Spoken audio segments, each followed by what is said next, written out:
প্রত্যেকটি জেলা আমার জেলার ঢাকা জেলার সভাপতি আব্দুল হালিম সাগরচা এবং যুগ্ম আহ্বায়ক আছেন আব্দুল্লাহ আল মামুন, যুগ্ম আহ্বায়ক আব্দুল্লাহ আল জাবের।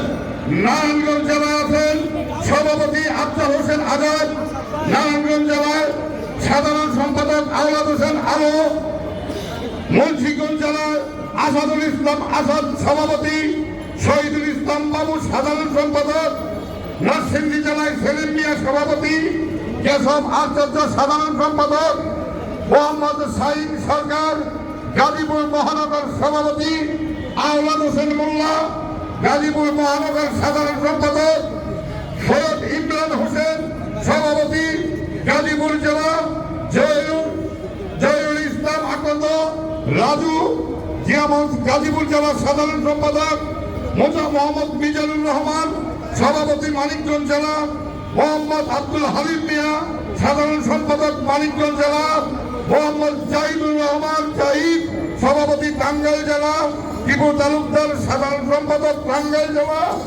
তরিকুল ইসলাম নাথ সভাপতি নারায়ণগঞ্জ মহানগর, রাসেল সাধারণ সম্পাদক নারায়ণগঞ্জ মহানগর।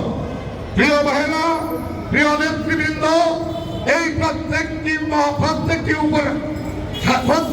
আমার বিভাগের প্রত্যেকটি জেলার প্রত্যেকটি থানা কমিটি ইনশাআল্লাহ সম্পন্ন হয়েছে এবং কিছু কিছু ইউনিয়ন কমিটিও আমরা সম্পন্ন করেছি। ইনশাআল্লাহ আগামী এক সপ্তাহের মধ্যে আমাদের ঢাকা বিভাগের প্রত্যেকটি ইউনিয়ন ইনশাআল্লাহ কমিটি আমরা উপহার দিব। ভাইরা আমার, একটি কথাই বলতে চাই, কর্ম না করে যেমন কর্মী হওয়া যায় না, ঘষে মেজেও রূপ ভার কেরা যায় না। আমরা যে আমাদের কর্মীরা বিগত দিনে আন্দোলন সংগ্রামের কর্মসূচি পালন করে আমরা কর্মী হয়েছি। আমরা বলবো একটি কথা, এই বাংলাদেশ জাতীয়তাবাদী দলের 11টি অঙ্গ সংগঠন আছে। যদি তাদেরকে আমরা দুর্বল হয়ে থাকি, আমাদেরকে অপবাদ দেওয়া বন্ধ করেন। আমরা কোনো বড় ভাইয়ের রাজনীতি করতে চাই না। আমরা বেগম খালেদা জিয়া, তারেক রহমান দুইজনের মধ্যে একজনকে আগামী দিনের প্রধানমন্ত্রী দেখতে চাই।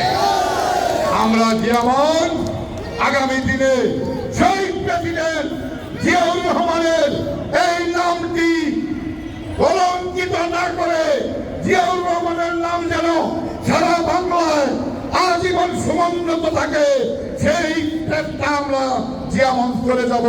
তাই জাতীয় নেতৃবৃন্দের কাছে একটি আহ্বান, আপনারা আমাদের প্রধান অতিথি আসবেন, আপনাদের বক্তব্যের মাধ্যমে শুধু আমাদের এই জিয়ামঞ্চকে যেন স্বীকৃতি প্রদান করে, এই আশা ব্যক্ত রেখে আমি আমার বক্তব্য শেষ করছি। আল্লাহ হাফেজ।